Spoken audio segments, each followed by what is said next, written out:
Pag-uusapan po natin ngayon na itong sinasabi ni Senate President Escudero.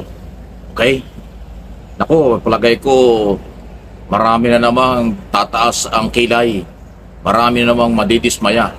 Kasi wala po nang sabihin ni Senate President Escudero na talagang sa June 2 na ang umpisa ng trial at aabutin ng next Congress by July, August, baka nga September pa. Doon na po talaga siya nakapokus. Itong 3 buwan na natitira ay masasayang lang. Ano itong buwan ito? Itong buwan na papasok na March, April, and May. Walang trial na mangyayari. Base doon sa schedule po na inilabas na ni Senate President. Nakatutok na siya sa June 2, talaga sila magre-resume at doon daw manunumpa ang mga senador judge na senador hanggang June 30. Okay, bilang impeachment court. Tapos na po ang eleksyon kasi ng June 30, ng June 2, di ba? Dahil May 12 ang eleksyon. Tapos pagpasok ng 20 Congress by July 1, ay magbabalik pa magsisimula ang next Congress, 20 Congress, ng last Monday ng 2025. Okay? Yan po ay ng taong 2025. Itong taong ito.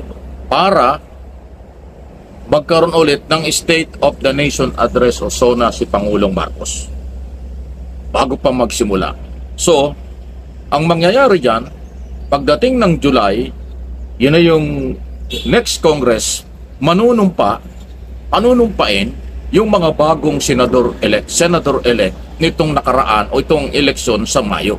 So, ibig sabihin, 2 beses na panunumpain ang mga senador. Maliban doon sa 12 senador kasama si Escudero dyan na magtatapos ang term hanggang kailan ba yun? Hanggang 2028.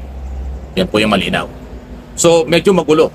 Isipin mo, magre-resume sila ng June 2, manunumpa yung lahat ng mga senador, kandidato man o hindi. Okay? Para lang itakel ang mga rules at iba pa. Pero ang actual na trial ay sa July pa. Baka nga August pa. Kasi po yung June 2, merong 10 days para bigyan ng pagkakataon ang prosecutor, 10 days para bigyan ng pagkakataon ang defense counsel at iba pang proseso para ho sa tangmang galaw ng impeachment court. So mauubos na yung June 2 hanggang June 30. June 30, yung panunumpain na re-electionist ng mga senador, pag natalo sila, hindi na sila kasama sa trial. Ang isasali sa trial bilang senador judge ay yung mahahalal sa Mayo. Di ba medyo magulo? Kung ganyan po ang mangyayari, dapat natin siguraduhin na hindi po mananalo ang mga senatoriables na kaalyado ni Digong. Yan po ang wag po nating gagawin. Wag nating ipapanalo. Yung mga pinadeliver po ng suka, pinabili ng suka, wag po nating ipapanalo para, hindi po nila magamit ang kanilang posisyon para iligtas si Sara Duterte. At dahil dyan, alam kong negative ang reaksyon kasi binasa ko muna po, nag-monitor muna ako, kaya medyo late ang aking reaksyon. Hindi naman tayo nagmamadali ang aking mga channel, Mike Abby Opinions at MA Pinoy TV. Hindi tayo nagmamadali sa mga topic. Dahil ang aking opinion, analysis, opinion, interpretation sa nangyayari. So nakita ko na po ang maraming reaksyon. Majority ng mga Pilipino, kayo dito at sa abroad, naguguluhan na kay Escudero. Hindi kontento sila na sa next Congress na talakayan ng impeachment. Pero wala na tayong magagawa. Nag-order na po siya, may schedule na June 2 talaga. In other words, itong 3 buwan, masasayang. Actually, itong Pebrero, nasama pa eh. Pero yung kabuang buwan ng March, April, May, sa ngayon, wala tayong aasahang trial. Kasi ayaw talaga ni Escudero. Ang panawagan ng ibang senador mag-caucus, mag-meeting sila para matinig ang pulso at paniniwala at damdamin noon pong mga ibang senador. Pero hindi eh. Laging siyang merong announcement sa press conference na ganito ang kanyang desisyon, ganito ang kanyang gagawin. Na parang ang dating, one man ang Senado. Eh hindi mo pwede yun. Dapat ang Senado galing sa boses ng lahat ng senador, hindi lang ng Senate President. So pasensya na po kayo at medyo lumalakas ng boses ko kasi alam nyo, nasa ibang lugar po ako ngayon at ang background niya natin, di ba, medyo iba. Pero hindi ho mahalaga yung background at saka lugar eh. Sa akin po ay yung topic ang mahalaga. Yan naman ang akin lang yung sinasabi kasi ang akin po mga channel ay iba kaysa iba. Hindi tayo maraming burloloy na kung ano-anong pinaglalagay sa channel, sa video at iba pa. Ako hindi po. Ang mahalaga sa akin ay yung topic o yung pinag-uusapan. Kaya kahit medyo maingay, ang mahalaga na marinig po ninyo ako, ito ang nangyayari. Negative po ang reaksyon sa plano. At mukhang ito na yun kasi may order na siya. Pinagagalaw na niya ang lahat ng staff ng Senado, hindi lang ng Senate President, para paghandaan ang June 2 trial. So, maghihintay tayo ng mahigit pang 3 buwan. O, sana hindi lumabig ito. So, yun ang yung sinasabi ko pa before na ang katarungan ng lahat ng naghahanap nito na gustong makakita ng katarungan sa trial, malaman ng katotohanan, nabitin tayo ng mahigit na 3 buwan dahil sa prinsipyo at paniniwala ng Senate President na siya ang tama. Wala ang mga eksperto sa batas. Wala ang magagaling na abogado. Wala ang taong bayan sa kanya. Wala tayong lahat sa kanya. Ang kanya, yun ang gusto niya. Yun ang tama sa kanya. Yun ang masusunod as Senate President. Grabe, no? Senate President pa lang, ganito na ang galaw niya. Sana huwag na siyang mag-ambisyon sa susunod na eleksyon ng mas mataas na posisyon. Nakakatakot. Abay, Senate President pa lang, taong bayan na yung nananawagan na siya umaksyon. Hindi niya pinapansin eh. Meron siyang paniniwalang siyang dapat masunod. Sa June tayo, kahit anong gawin natin, kahit mag-rally pa kayo, kahit anong sabihin nyo, hindi na magbabago. June 2 ang trial. Ang magandang balita kahit pa paano, magkakaroon ng trial. Pero masyadong mahaba.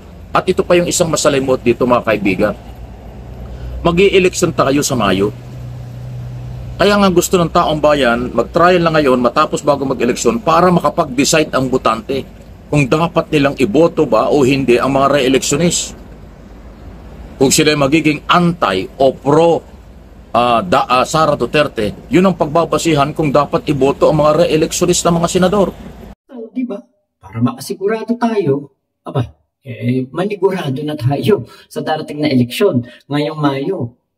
Huwag nating iboto ang lahat ng kandidato na magsusuporta lamang kay Sara Duterte at kay Digong. Huwag po natin gagawin yan. Kasi, dinidelay ni Senator Chis Escudero ang impeachment para makapag-desisyon sana, makapili ang ating mga kababayan kung sino ba ang kanilang iboboto. Kasi po, di ba, napakarami po nating mga kababayan ang naghihintay dito sa impeachment trial na ito dahil gusto po nila na mapatunayan kung talaga bang itong si Sara Duterte ay talagang nagbulsa ng milyong-milyong pera mula sa kaban ng bayan.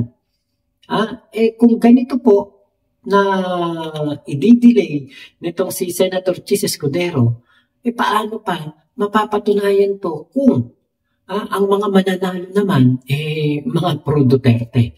Diba, syempre, ililigtas lang nila si Sara. Kaya po, hindi magiging patas. Kaya, para sigurado, huwag iboto ang mga senatoriables ni Digong. Diba? Pero ang gusto ng Escudero after election, so, malabo. Paano kung manalo yung mga identify? Alam naman natin, until now, may mga identify na mga senador na pro-Duterte at hindi sila titingin. Palagay ko, sa aking opinion, hindi titingin sa ebidensya. Titingin sila sa kapartido, kaibigan at utang na loob. Paano yun? Kung manalo sila. Dahil ngayon, hindi natin alam talaga kung ano ang kanilang pagkatao. Kung manalo ulit, dito sa darating na eleksyon, ang pro-Duterte, senador, di kasama sila sa trial, sa next Congress. Di, malaki ang posibilidad, acquittal.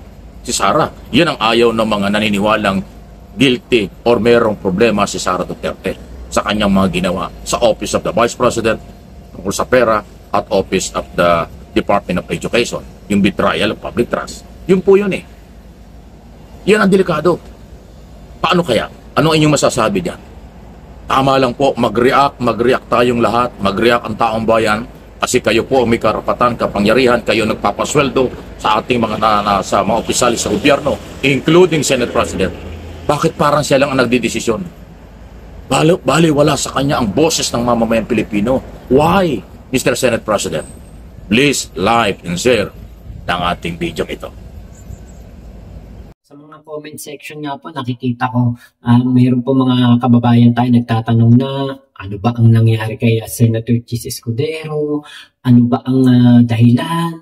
Mayroon pa nga ako nababasa, baka daw po mayroong malaking dahilan. Kaya po, hindi daw po maisakatuparan na umpisahan ang impeachment trial para dito kay Sara Duterte.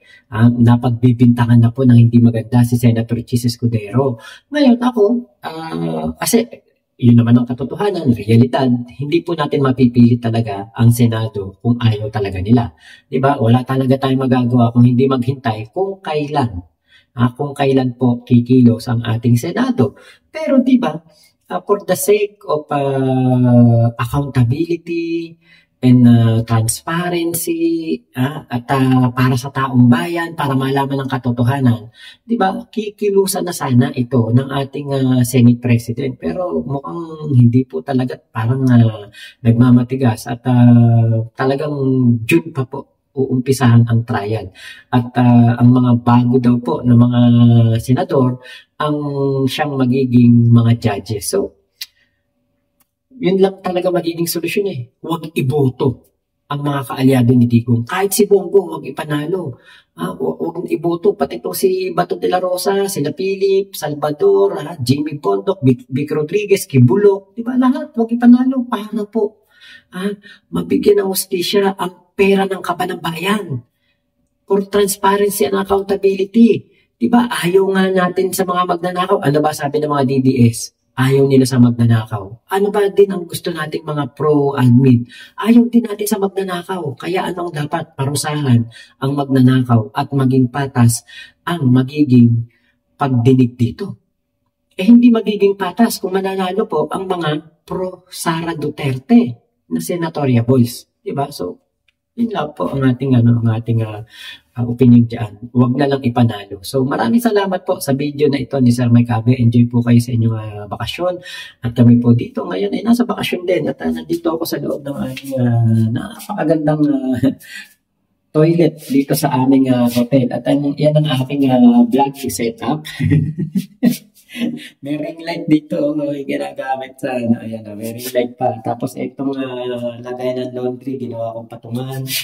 Malinis na toilet toilet bowl. Ayan, malinis dito. Napakaganda ng aming hotel.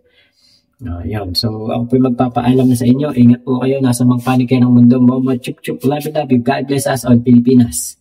God first. Salamat po.